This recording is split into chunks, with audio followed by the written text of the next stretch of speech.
ونشهد أن لا إله إلا الله وحده لا شريك له في الخلق والأمر ونشهد أن سيدنا وسندنا ومولانا محمدا عبده ورسوله أما بعد فقد قال الله تبارك وتعالى في القرآن المجيد والفرقان الحميد أعوذ بالله من الشيطان الرجيم بسم الله الرحمن الرحيم إنما الخمر والميسر والأنساب والأزلام رجس من عمل الشيطان فاجتنبوه لعلكم تفلحون وقال النبي صلى الله عليه وسلم في الحديث الطهور نصف الإيمان وقال في موضع آخر الطهور شطر الإيمان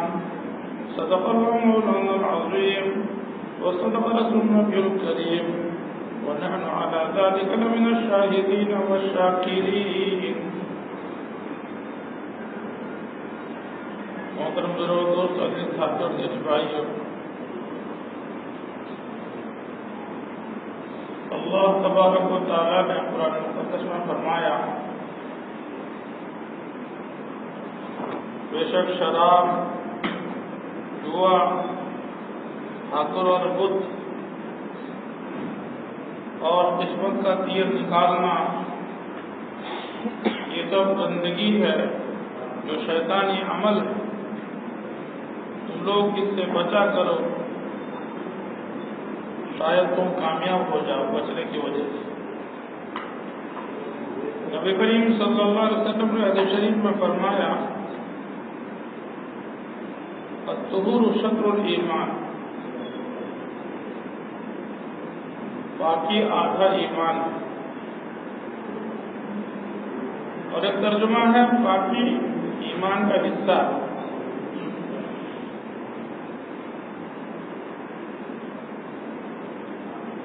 اس قسم کے احادیث جب کسی طالب علم کے سامنے آتے ہیں،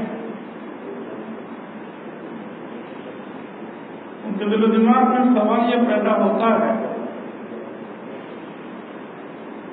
کہ باقی آدھا ایمان ہے، اور کہیں قرآن پاک میں کہا گیا اور نکاح نصف الایمان، نکاح آدھا ایمان ہے، تو ایمان مکمل ہوگا،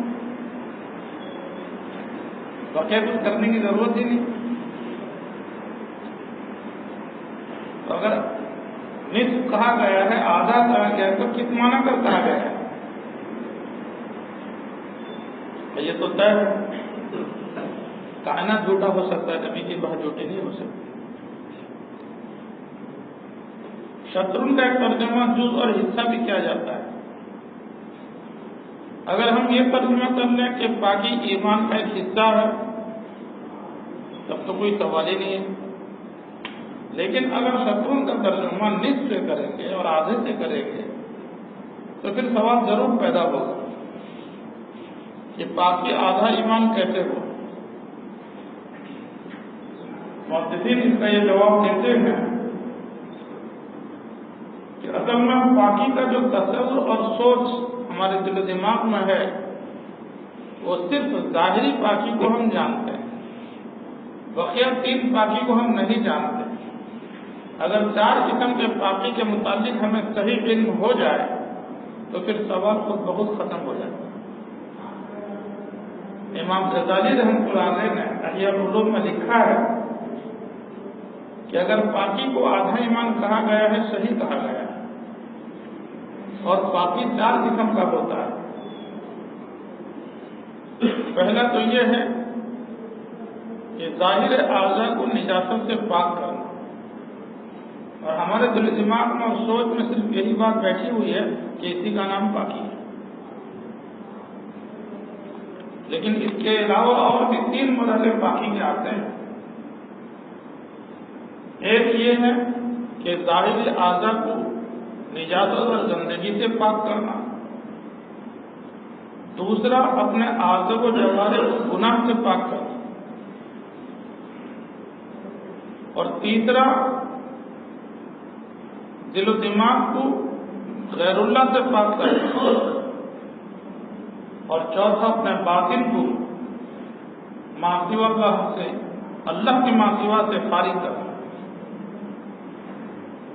جب یہ بندہ 4 مرحلے پاکی کا طے کر لیتا ہے تو یقیناً اس کو یہ کہا جائے گا اس نے ایمان کا آدھا حصہ حاصل کر لیا، بلکہ ممکن ہے اس کے ذریعے اس کا ایمان کامل ہو جائے۔ تو پہلا درجہ یہ جو بیان کیا گیا ہے کہ پاکی حاصل کرو، اور پاکی ایمان کا آدھا حصہ ہے، ظاہر اعضاء کو نجاست سے پاک کرنا، اور یہ یقیناً ہونی چاہیے۔ شرائط نماز میں کپڑے کا پاک ہونا، جسم کا پاک ہونا، جگہ کا پاک ہونا ہے کہ نہیں؟ ناپاکی کے ساتھ عبادت نہیں ہوا کرتا، اس لیے فرمایا گیا پاکی حاصل کرو۔ ہمیشہ اس بات کا ایک مسلمان ہونے کے ناطے خیال رہنا چاہیے کہیں میرے بدن کے کسی حصے میں کوئی ناپاک چیز لگا تو نہیں ہے، کہیں گندگی لگی تو نہیں ہے، یہ اس کی ذمہ داری ہے۔ ایک عضو کو ظاہری نجاست سے پاک کرنا۔ قرآن پاک میں تو کہا گیا وہ ثیابک کا فتح ہے، اپنے کپڑے کو پاک کرو،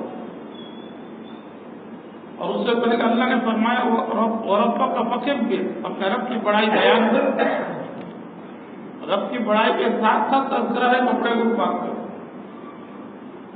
اور حدیث شریف میں اللہ کے نبی نے فرمایا ذکو افنیتکم، اپنے صحنوں تک کو پاک کرو، صاف کرو۔ تم لوگ یہودیوں کی طرف مت ہو جاؤ، بلکہ صحنوں تک کو پاک کرو۔ مولانا مسیح اللہ خان صاحب مطلب فرمایا کرتے ہیں کہ شریعت نے پاکی اور صفائی کا کتنا خیال رکھا، کہ کتنے دور تک کا حکم دے رہا۔ صحن جو گزرگاہ ہے وہاں تک کو صاف رکھنے کا حکم ہے۔ یہ نہیں کہ گھر کو جھاڑو جکاڑ دیا اور جو کچھ کوڑا کرکٹ میدان میں ڈال دیا، نہ، اس کو ٹھکانے لگاؤ، مخصوص کوڑا دان ہو وہاں لے کے اس کو رکھو، یا پھر جلا کے صاف کرو۔ کوئی نہ کوئی طریقہ ایسا اپناؤ جس کی وجہ سے صحن بھی صاف ستھرا رہے، اپنے ہی بچے اس صحن میں کھیلیں گے۔ اگر وہاں گندگی ہوگی بچے اس میں ملوث ہوں گے، اس لیے صحن تک کو صاف رکھنے کا حکم ہے، پاک رکھنے کا حکم۔ پھر آگے فرماتے ہیں جو شریعت اس بات کا حکم دے کہ تم صحن کو پاک کرو، یقیناً اس سے زیادہ مسلمان کی ذمہ داری ہے گھر کو صاف ستھرا رکھنا، کیونکہ صحن سے زیادہ وہ استعمال گھر کو کرتا ہے۔ یہ نہیں کہ ہفتوں چلا جاتا ہے، جھاڑو دینے کی توفیق نہیں ہوتی۔ اندر گھر کے اندر چلے جاؤ تو یہ کونے میں مکڑی کا جالا، وہ کونے میں مکڑی کا جالا، اتنے دن کا ہو چکا ہے کہ وہ لوگ اپنا فیملی پلاننگ میں کر چکے ہیں، اور کبھی اس کا تذکرہ ہے تو کہاں فرصت ملے، ٹائم بزی دور ہو چکا ہے۔ اور وہی بندہ موبائل میں گھنٹوں خرچ کر دیتا ہوگا، ٹائم مل جاتا ہے۔ اللہ ہم سب کی حفاظت آمین۔ یہ خام کا عذر پیش کرنا ہے جو کہتے ہیں بھائی وقت ہے نہیں، ٹائم ہے نہیں، بلکہ ہم نے توجہ نہیں دیا اس کو۔ توجہ دیتے تو گھر صاف کرتے، گھر کی صفائی بہت ضروری ہے۔ کیڑے مکوڑے آئیں گے تو نقصان اپنا ہوگا، اپنے گھر والوں کا ہوگا، اور گندگی کے پاس ہی کیڑے مکوڑے آتے ہیں، صفائی میں نہیں آئیں گے۔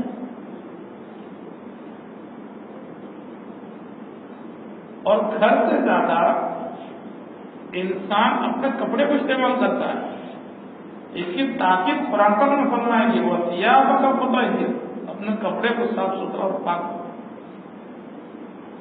صحن سے زیادہ مکان سے زیادہ کپڑا۔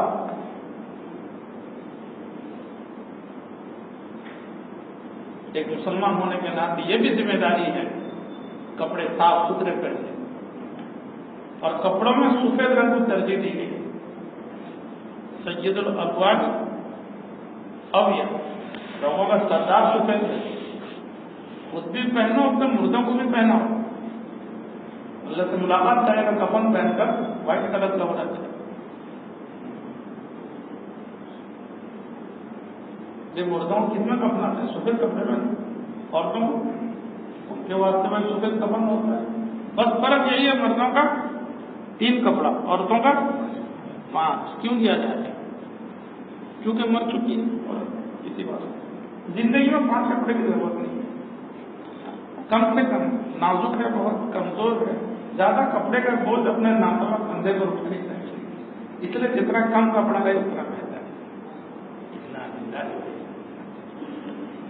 غور کرنا چاہیے. جو شریعت جان نکل جانے کے بعد بھی پردے کا اتنا اہتمام کا خیال رکھتا ہے کہ مردے کے ساتھ جنسی کشش نہیں ہے، اس کے باوجود 5 کپڑے میں کفنایا جاتا ہے. جو عورت زندہ ہو، جس کے پاس جنسی کشش ہو، کتنا زیادہ پردے کا اہتمام ہوگا اور کتنا کرنا چاہیے. جب مردے تک کے وقت سینہ بند الگ ہوتا ہے، سر بند الگ ہوتا ہے. اب مارکیٹ میں چل کے جائیے، سامنے والے لڑکیاں کوئی آتی ہیں، شاید کسی کے سر میں سربند اوڑھنی تو غائب ہو گیا. فیشن میں ہے نا، یہ فیشن کے معیار بنی اوپر سر والا سفید کپڑا خود بھی پہنو، مردوں کو بھی پہنا. اس لیے کہ سفید کپڑے میں صفائی زیادہ ہوتی ہے. رنگین کپڑا میلا ہو جائے گا، احساس نہیں ہوگا. 3 دن پہنا، 1 ہفتہ پہنا، پتہ نہیں لگے گا. سفید کی خاصیت ہے ایک سے دوسرے دن پہلے تو خود کہہ دے گا، کہنے کی ضرورت نہیں ہے. وہ خود کہہ دے گا کہ میں قابل ہوں کہ مجھے بدلا دے. اس لیے کہا ہے سفید کپڑے کو اپناؤ تاکہ گندگی کا اظہار ہوتا ہے. رنگین کپڑا پسینے میں شراب ہو، ہفتوں ہو گئے کہیں جائے، ٹھیک ہے، میلا دیکھ نہیں رہا. اس سے یہ نتیجہ نکالنا کہ میلا ہوا نہیں ہے. غلط. کون کا میلا ہوا؟ اگر بالٹی میں سورف ڈال کے بھگا دیا جائے، شاید الکترا کے رنگ پھیل کر.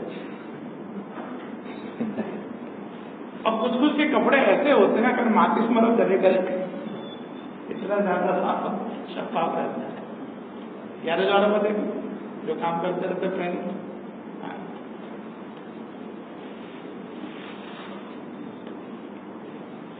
تو کہا یہی گیا، کپڑے کو پاک رکھو، صاف رکھو. تو سیاہ کا فتح کیا خصوصیت کے ساتھ کہا گیا. اس سے پہلے کہا جائے رب کا فتح بھی عرب طرف کی بڑھے گیا. یہیں سے علماء کرام نکلتے ہیں جو بھی کسی دینی کام میں، دینی شعبے میں لگا ہوا ہو، اس کی ذمہ داری ہے جسے دعوت کا ترتیب ہو، خانقاہ کا ترتیب ہو، اتنا صاف و شفاف کپڑا پہنے کہ سامنے والے جس کو دعوت دینے جائے اس کی نگاہوں میں اس کی ذلت یا رسوائی یا شدت نہ ہو. شاندار کپڑا، شاندار لباس ہونا تاکہ سامنے والے کو اس کا اثر پڑے.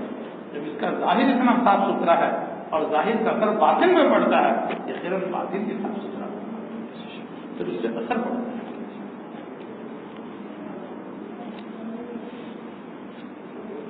کپڑے کے اوپر اندر انسان کا جسم ہے.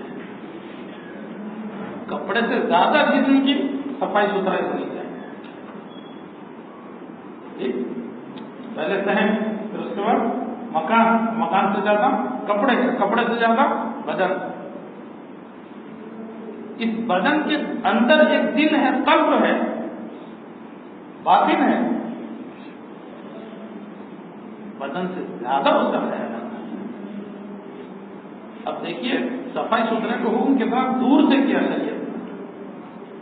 اگر حکم صحن تک کو صاف رکھنے کا ہے تو اس کے اندر تاکید تر تاکید اور زیادہ پختگی کے ساتھ ان کا خاص خیال رکھنا چاہیے. اور ہم ہیں جمعہ پڑھنے آ جاتے ہیں یا جماعت میں آ جاتے ہیں. کبھی کبھی ایسا ہوتا ہے بازو میں کوئی کھڑا ہوا ہو، اس کے بازو والا سوچتا ہے نماز کا رکعت پورا کرو یا توڑ کے چلا جاؤ. عجیب غریب کپڑے پہن کے آ جاتے ہیں، کیا کرتا رہتا ہے. شہنشاہ کا دربار ہے، احکم الحاکمین کا دربار ہے. بدن سے گندگی صفائی دور کر کے آنا چاہیے. اور کبھی کبھی کچھ لوگ ایسے ہوتے ہیں جو بیڑی سگریٹ والے ہوتے ہیں، بے دھڑا ٹانگوں پھینکا اندر آ گئے، اس سے بھی بڑی کوفت ہوتی ہے بات والے تو سمجھ نہیں پاتا کہ نماز کو مکمل سلام تک باقی رکھوں یا یہیں سے ایک دو رکعت چھوڑ دے کے سائڈ میں جاؤں، اور اس کے تھان سے بدبو آ رہی ہوتی ہے اس پر بیڑی کی خاص طور اس سے بھی احتیاط کرنی چاہیے، اپنے ذات سے کسی کو تکلیف نہ۔ اسی واسطے کہا جا رہا ہے جمعے کے دن غسل وسل کر کے صاف ستھرے ہو کر ادھر ادھر لگا کے آ جاتا پورا محض اٹھے گا، پاکیزگی آ جائے، ستھرائی آ جائے، صفائی آ جائے، بہت ضرورت ہے۔ ظاہری چیزوں میں ایک مسواک بھی ہے، دانتوں کی صفائی، کچھ لوگوں کو اتنا بھی فرصت نہیں ملتا وہ مسواک کرتا ہے، منہ میں بدبو آ جاتا ہے، کسی سے گفتگو کرتا ہے تو سامنے والا کہتا ہے کہ دور سے فیض پہنچاؤ، اتنا قریب بتاؤ، مطلب زیادہ وقت ہے، ٹھیک ہے، اس واسطے تاکید کیا گیا مسواک کیا گیا، 70 سے زیادہ فائدہ مسواک میں۔ حدیث شریف میں آتا ہے مغفرۃ للفم ومرضات للرب، منہ کو صاف کرنے والا اور اللہ کو راضی کرنے والا مسواک، سب سے بڑا فائدہ مرتبہ کلمہ نصیب ہو جاتا ہے، سوچ اور ہم ہیں کہ مسواک کرنے توفیق نہیں، ہاں برش ضرور کر لیتے ہیں، برش کر لینے سے مسواک کا سنت ادا نہیں ہوگا، مسواک کے فائدے الگ ہیں اور مسواک کا سنت الگ ہے، مسواک جو شریعت میں طے کیا گیا ہے اس کی خاصیت الگ ہے، ہم اپنے سے وہ یہ نعمت بدل نکال لیں اور سوچے ہو گئے نا، ایسا نہیں ہوتا، بلکہ اب تو دانشوروں نے اور ڈاکٹروں نے تحقیقات کر کے کہہ دیا کہ جو مسواک کی پابندی کرتا ہے وہ دانتوں کی بیماری سے کافی حد تک محفوظ رہ جاتا ہے، عام طور پہ جو مسوڑوں میں دانتوں میں بیماریاں ہوتی ہیں مسواک کے نہ ہونے کی وجہ سے، برش بھی اس کا نعمت بدل نہیں ہے بلکہ برش اور زیادہ خراب کر دیتا ہے، اس میں جو کیمیکل وغیرہ ڈالتے ہیں وہ اتنا اچھا چیز نہیں ہے کہ جس کو منہ میں ڈالا جائے، لیکن ہے چل رہا ہے۔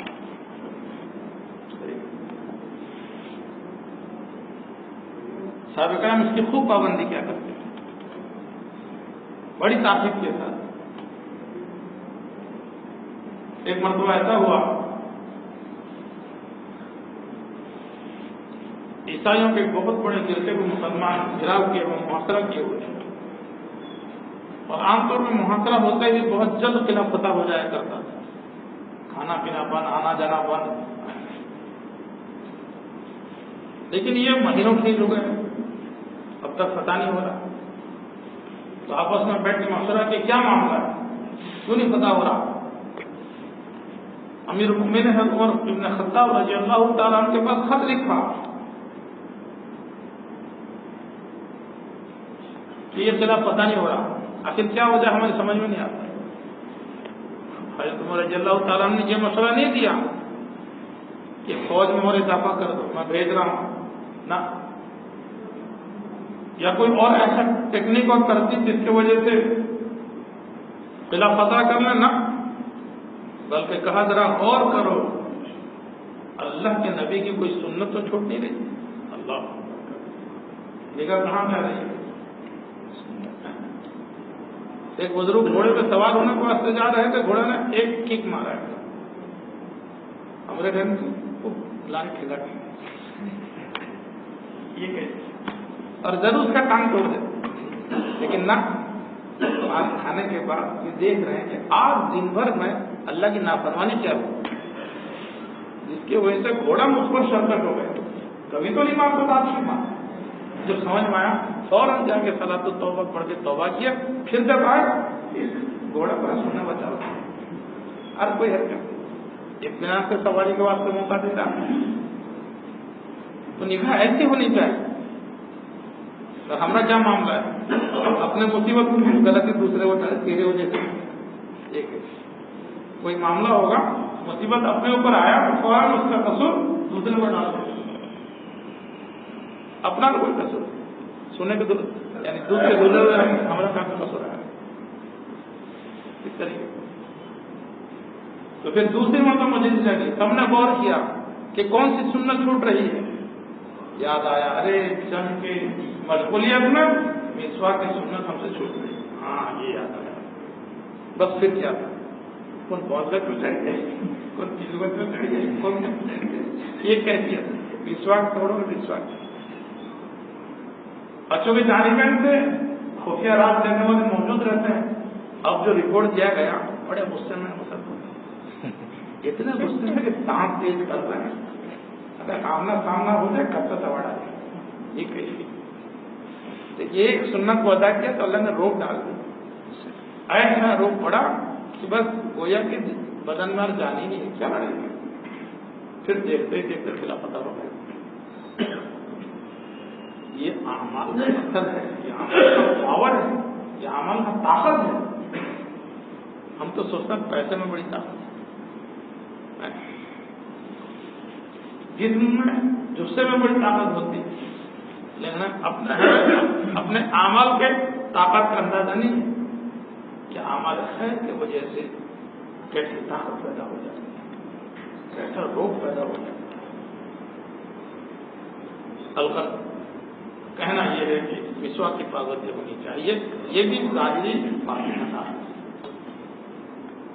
امام شافعی کے یہاں تو نماز کے وقت، ہر نماز کے وقت، اس لیے وہ جماعت کھڑی رہے کہ پاکٹ سے نکالیں کسی کا لگتا ہے. ہمارے اڑیسہ کے کافی دیکھا یہ ان کے تم کر کے گلی کرے اسے پتہ ہی نہیں بیچارے کو یہ کیا کر رہے ہیں. ارے وہ تو سنت ادا کر رہے ہیں، تھوڑے ہی اس کو باقاعدہ منہ دھو رہے ہیں. نہیں، ذرا سا مسواک لیا اور ادھر ادھر کیا پھر جیب میں رکھ دیا، کچھ نکلا ہی نہیں تو گلی کیا کریں گے. لیکن یہ بیچارہ پہلی مرتبہ دیکھ رہا ہے، کیا کرتے ہیں یہ دانت کر کے کلی کریں گے. اپنا تعصب اس کے سمجھ میں جو بنتا ہے.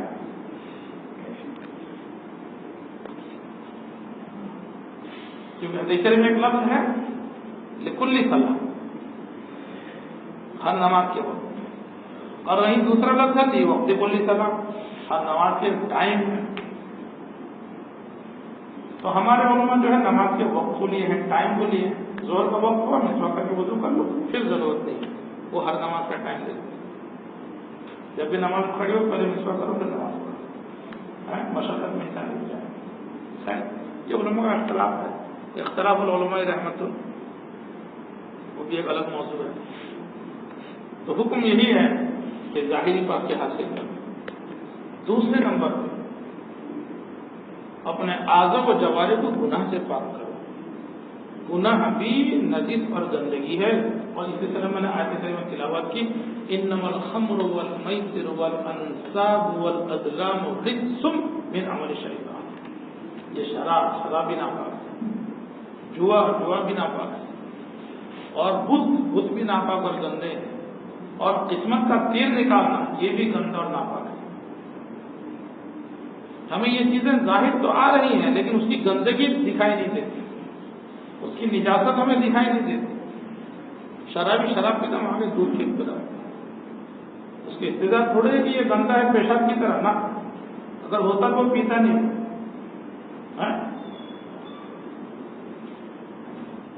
بلکہ اس کا تو نظریہ ہے کہ دم مارو دم ہٹ جائے گا. یہ کہیں 2 گھونٹ مار تو دم ہٹ جائے گا، خدا نے کہتا کہ ہٹ نہیں کا.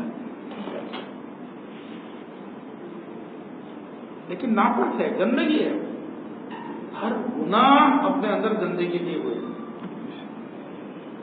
ہمیں دکھائی نہ دے الگ بات. لیکن حدیث شریف اللہ کے نبی نے فرمایا اذا كذب العبد تباعد عنه الملائکہ میلا من نفر ما جاء به. جب کوئی بندہ جھوٹ کہتا ہے فرشتے میلوں دور سے بھاگتے ہیں اس گندگی اور سڑان کی وجہ سے جو اس نے کی. پتہ لگا جھوٹ کہتے اس کے منہ سے بدبو آیا اور فرشتے میلوں دور بھاگے. اس حدیث کو ذرا علمی انداز میں سمجھنے کی کوشش کی. کتابوں میں پڑھا جاتا ہے کائنات میں جتنی چیزیں ہیں 2 قسم کا ہے، ایک جوہر ایک عرض. جوہر کس کو کہتے ہیں؟ جو خود قائم ہو، اس کا اپنا مستقل وجود ہو، اپنے وجود میں دوسرے کا محتاج ہو. اس کے بالمقابل عرض ہے جو اپنے وجود میں دوسرے کا محتاج ہوتا ہے، اپنا مستقل وجود نہیں رکھتا. جیسے مثلا دودھ کو لے لو، دودھ کٹورے میں رہے گا لیکن دودھ کا سفیدی دودھ کے اندر ہے. آپ سفیدی کو دودھ سے الگ نہیں کر سکتے، تو اس کو عرض کہا جاتا ہے. عرض خود کام نہیں ہوتا بلکہ کسی جسم کے ساتھ، کسی جوہر کے ساتھ لگ کر وہ موجود ہوتا ہے. جب حدیث میں یہ کہا گیا کہ فرشتوں کو بو آیا، تو جیسے رنگ اپنے وجود میں ایک جسم کا محتاج ہے، ایسے ہی بو بھی اپنے وجود میں جسم کا محتاج ہے. پیشاب ہوگا تو گندگی کی بو آئے گی، نجاست ہوگا تو گندگی کی بو آئے گی، نجاست نہ ہو گندگی بو نہ آئے گی. اگر اس نے جھوٹ کا اور بو آ رہی ہے، پتہ لگا جھوٹ کہتے ہی اس کے منہ میں گندگی آ گئی، تبھی تو بو آ رہی ہے. کیونکہ بو خود بخود موجود نہیں ہو سکتا، اپنے وجود میں کس کا محتاج ہے؟ جسم کا محتاج ہے، کسی وجود کا محتاج ہے. سمجھ میں نہیں سمجھ؟ نبی نے حدیث فرما دی اور فلسفیوں کے قاعدے کے مطابق بالکل خراب کر رہا ہے. ایک ایک گناہ کی بات کہا ہے. یہاں دیکھیے شراب گناہ ہوا، قسمت کا تیر کیا ہوتا ہے؟ عربوں میں زمانے جاہلیت میں کیا کرتے تھے، جو ان کے ٹھاکر اور بدھ ہوتے تھے ان کا 10 تو 8 ہاتھ بنا دیتا اپنے سے، جتنا مرضی جو دیتا بنا، تو کوئی ہاتھ میں سن پکڑا دیتے ہیں، کسی مور میں پکڑا دیتے ہیں. تو ایک ہاتھ میں تیر رکھ دیے ہیں 8 10 تو ایک ایک تیر میں لکھ دیے ہیں امرنی ربی، میرے رب نے مجھے حکم کیا. کسی میں لکھ دیا نہانی ربی، میرے رب نے مجھے منع کیا. اس طریقے پر کسی میں ہاں لکھا ہوا ہے، کسی میں نہیں لکھا ہوا ہے. 10 تیر ہوتا ہے، وہ ہاتھ میں ایسے پکڑے ہوئے ہوتے ہیں. جب کوئی جاتا ہے ان کا جو پروہت ہوتا ہے اس کو کچھ پیسہ دیتا ہے، بھائی پورا مقصد میں کام میں جانا ہے، ذرا پھال کھول کے دیکھو، تو یہ وہی پھال کھولتا ہے، کچھ پڑھ کے وہ تیر نکالتا ہے. اگر تیر میں لکھا ہے ہمارا نے ربی، میرے رب نے مجھے حکم کیا، تیرا کام ہو جا میں دعا کرتا تیرا کام. اور اگر وہ تیر میں لکھا ہے نہانی ربی، میرے رب نے منع کیا، بالکل دل سے نکال ریٹرن ہو جائے. اس کی کوئی حقیقت نہیں، خود ہی لکھ کے لگایا اس نے، خود ہی اس میں لکھ کے لگایا، خود ہی اٹھا کے کہہ رہے کہ میرے رب نے مجھے حکم دیا، میرے رب نے مجھے منع کیا. یہ ہے جس کو کہتے ہیں استفہام بالکلام، یعنی قسمت کا تیر نکالنا. یہ بھی گندا ہے. کام کرنا ہے، اللہ سے دعا مانگو، مدد مانگو، کام کرو. اگر تذبذب کے شکار ہو، اللہ نے اس کے طریقہ رکھا، استخارہ کرو.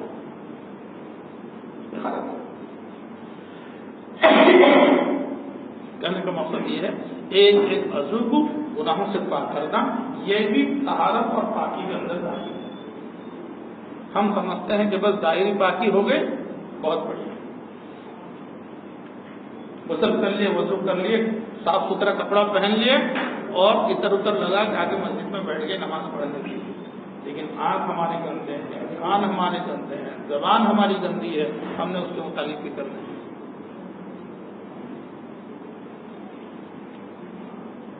جہاں ہم ظاہری نجاست کو پاک کرتے ہیں، وہیں ہماری ذمہ داری یہ بھی ہے کہ اپنے اعضاء و جوارح کو ایک ایک گناہ سے پاک کریں.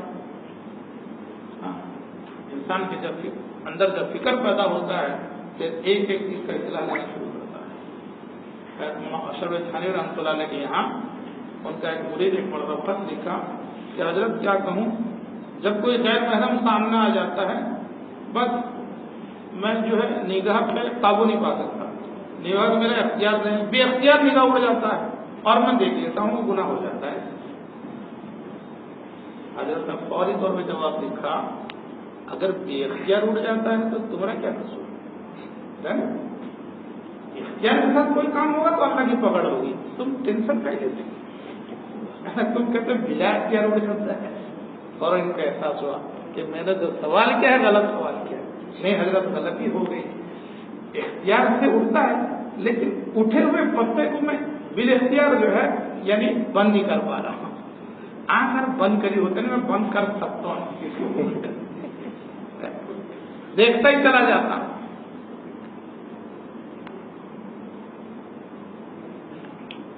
پھر جب دوبارہ جواب لکھا کہ یہ بھی غلط ہے، کیونکہ فلاسفہ کا قاعدہ ہے اختیار جانباً کا تقاضا کرتا ہے. اختیار کیا مطلب اس کا؟ ایک آدمی کو کھڑے ہو، کھڑا ہو گیا، بیٹھ جا، ہاں بھائی یہ کھڑے ہونے پر بھی قادر ہے، بیٹھنے پر بھی قادر ہے۔ اور اگر کسی کا پیر ہے جس کو بیٹھا ہے، اس کو نہیں کہہ سکتے کہ تم بیٹھنے کو اختیار رکھتے ہو، بلکہ وہ بیٹھنے پہ مجبور ہے، وہ بیٹھنے پہ مختار نہیں ہے، وہ بیٹھنے میں مجبور ہے۔ اختیار تو تبھی ہوتا جب وہ اپنے ارادے سے کر بھی سکتا، چھوڑ بھی سکتا۔ اگر تم کے لیے اختیار نگاہ اٹھائے ہو تو اختیار کے ساتھ ڈال بھی سکتے ہو۔ تم کیا کہتے ہو اس میں اختیار کرتے اور تم ڈال سکتا نہیں، آپ کے پرتے حضرت پھر غلطی ہوگی، نہیں اختیار تو ہے لیکن ہمت نہیں ہو رہی۔ ہاں یہ وہی بات، تب حضرت نے لکھا کہ یہ کاٹے گی بات۔ اب سوال جو ہے صحیح ہوا تو وہ کیسے اصلاح ہوتا؟ ایک ایک چیز کو لکھا جاتا تھا، اس کا جواب ہوتا تھا۔ یا تو ہم اپنے شیخ کے پاس اپنے حالت کہنے کو تیار ہیں، کہاں خراب سمجھ لیں دیوا کو یہ بیٹھا میں ان کی نگاہ میں ذرا اچھا ہوں، کہہ دیں کیا ہوگا؟ خراب سمجھ لیں میرا عزت تو ڈاؤن ہو جائے، نہیں کہنے سے علاج ہوگا۔ اطلاع و اتباع، اعتقاد و انقیاد، یہ ضروری ہے۔ اللہ ہم سب کی اس کی توفیق عطا فرمائے۔ تبھی سالک آگے بڑھتا ہے، ورنہ پیچھے رہ جاتا ہے۔ برسوں برسوں تعلقات ہو جاتا ہے لیکن آگے بڑھ نہیں پاتا، ہینگ ہو کے رہ گئے۔ جیسے موبائل ہینگ ہو جاتا ہے ایسے ہی ہینگ ہو رہ جاتا ہے، دیکھنے کے آگے نہیں بڑھتا۔ اللہ ہم سب کا کامل تزکیہ عطا فرمائے۔ کیا کہہ رہا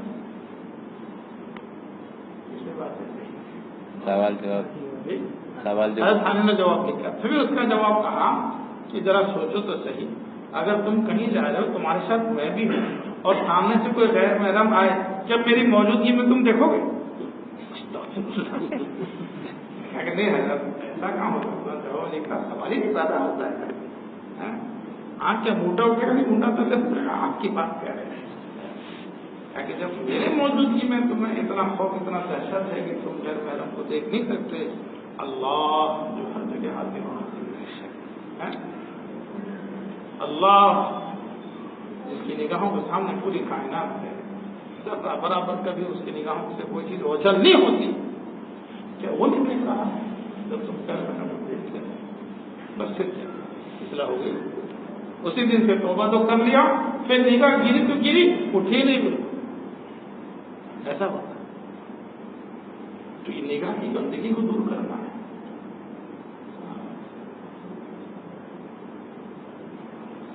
چشم بندو لبو بندو گوشو بند تان بینی، چشم بندو لبو بندو گوشو بند تان بینی نور حق برمن بخند۔ آنکھ بند کر دو اور کان بند کر دو اور کسی طریقے پر زبان بند کر دو۔ ان تین اعضاء کو اگر گناہ سے روک دو گے، اگر تم اپنے دل کے اندر حق کا نور نہیں دیکھو گے تو مجھ پر ہنسنا۔ اللہ اکبر، بڑی بات کہہ دی۔ کوئی اگر یہ چاہتا ہے کہ میں اللہ کا نور دیکھ لوں، میرے قلب کے اندر کچھ خاصیت آ جائے، اس کے واسطے تین کام ضروری ہے۔ چشم بند و لب و بند و گوش و بند، آنکھ بند کر دو اور کان بند کر دو اور زبان بند کر دو۔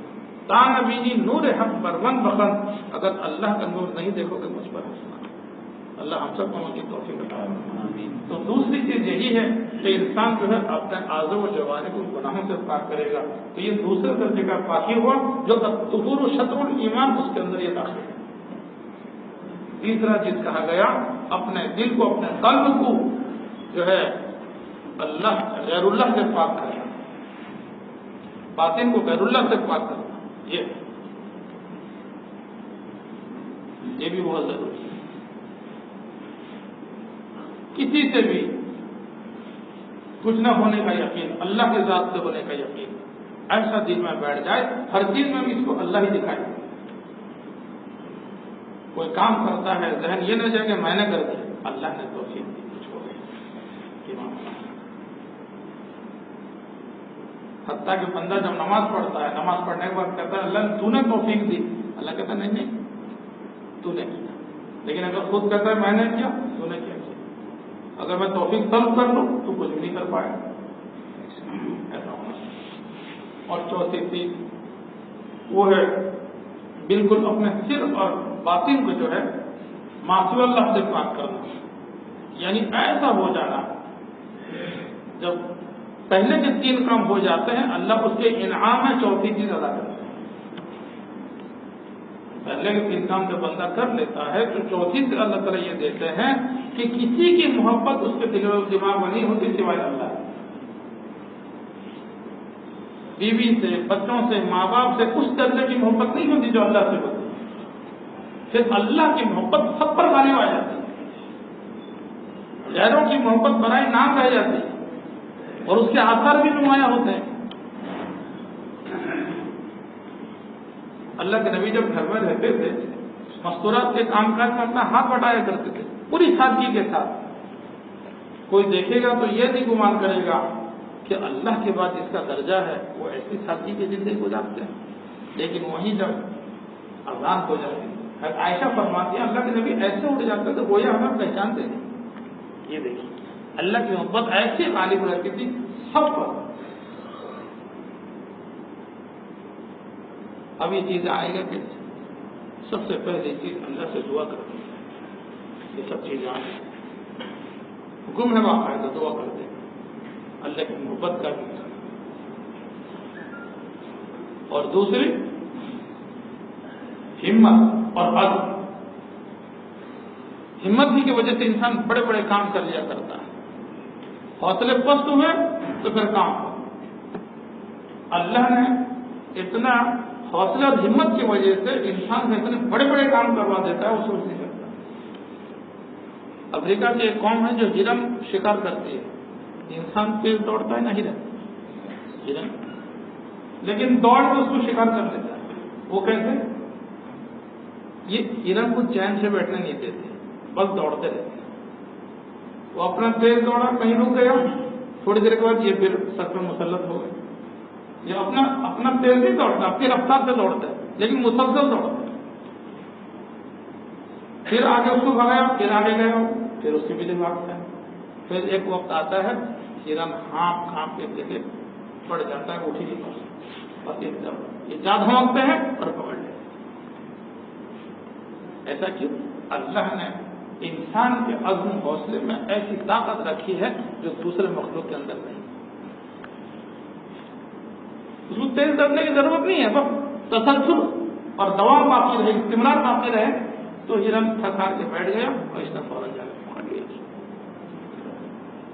ایسے بندہ عزت کرے، عزم کرے تو پھر مسئلے حل ہو جاتے ہیں. ایک مرید اپنے شیخ کے پاس اپنے اس طرح لکھا، شیخ نے آگے کہ نہیں آئندہ احتیاط کرو. وہ خود کیا کرے؟ ہاں مجھے کہنے لگا خود بھی شاید اس میں مبتلا رہ کر پینے کے کہاں بلا ہو گئے. لیکن نہیں حضرت کہنے سے میرا کر کے دیکھو. جب تھوڑی دن کیے تو آہستہ آہستہ ان کے دل کے اندر جو اس گناہ سے نفرت بیٹھ گئی. نہیں بھائی یہ تو چیچی لگا گی، ہٹ بدگمان ہو جاتا، خود ہی توبہ کرنا ہے. ایسی بات، ایسا بدگمان نہیں آنا. اللہ آپ سب کی حفاظت عطا فرمائے. کیونکہ انسان اس کو محال سمجھتا ہے، ایسا کیا ہو سکتا ہے، ایسا ممکن ہے. ایک سالک اپنے شیخ کے یہاں کہا 2 رکعت نماز زندگی میں ایسی پڑھ نہیں پایا کہ جس کے درمیان میں کبھی وسوسہ نہ آئے. جب بھی جتنا اہتمام کے ساتھ پورا سائز ہو کر پڑھتا ہوں ٹھیک ہے، کے بعد سورا نگڑی میں رہتا نہیں. کہاں چلا تھا اس کا کوئی ٹھیک نہیں. کبھی 2 رکعت کے تشہد میں یاد پڑتے 2 رکعت ہوا تھی، کبھی 4 رکعت میں سلام پھیرنے کے بعد پھر پتہ لگا 3 رکعت ہے کہ 4 رکعت. ایسا کوشش جاری. وہ اپنی بات کہہ رہے ہیں کہ زندگی میں 2 رکعت ایسا ہوا ہی نہیں اب تک. اور وہ کیا سوچ رہے تھے، کیا کوئی ایسی نماز پڑھتا ہوگا جس میں وہ وسوسہ نہ آتا ہو. شیخ نے کہا ٹھیک ہے بھائی تہجد میں میرے پیچھے نیت باندھ. جب شیخ کے پیچھے 2 رکعت کی نیت باندھا، اللہ اکبر کبیرہ، نیت باندھتے ہی جس کی شروع ہو گئی. اب جو رو رہا ہے دھاڑی مار گئی، 2 رکعت ختم ہو گئے، رونا بند نہیں ہوا. اب فراغت کے بعد کہا ادھر ادھر کہیں گئے فکر سوچ، سوال ہی نہیں پیدا ہوتا ہے. تو میرا تجھے ایک دم ڈائریکٹ کنیکشن لگ گیا تھا، ایسا لگ رہا تھا. یہ ہوتا ہے جو عزم کرتا ہے، ہمت کرتا ہے، یہ ساری چیزیں اس کے لیے آسان ہو جاتی ہیں. تو اس لیے کہا گیا کہ آپ کو ہمت ہونی چاہیے. اور تیسری چیز اہل اللہ کی صحبت. کسی بھی اللہ والے کے ہاتھ میں اپنا ہاتھ دے دیا جائے اور ان کی صحبت اٹھایا جائے. خالی بیعت ہو جانے سے کام نہیں بنتا، بلکہ اپنی اصلاح کی فکر کرتے ہوئے زیادہ سے زیادہ صحبت اٹھانا. جیسے کسی نے کہا یہ بات سچ ہے کہ ہو جاتا ہے صحبت کا اثر، انسان تو انسان کا و دیوار بدل جاتا ہے۔ کتنا قابل ایسے ہیں جنہوں نے اپنے آپ کو اپنے بڑوں کے سامنے کیا، پھر اللہ نے ان کو چمکا دیا۔ اللہ تعالیٰ ہم سب کو ان چیزوں کو عمل کرنے کی توفیق عطا فرمائے۔ آمین۔ وآخر دعوانا الحمدللہ رب العالمین۔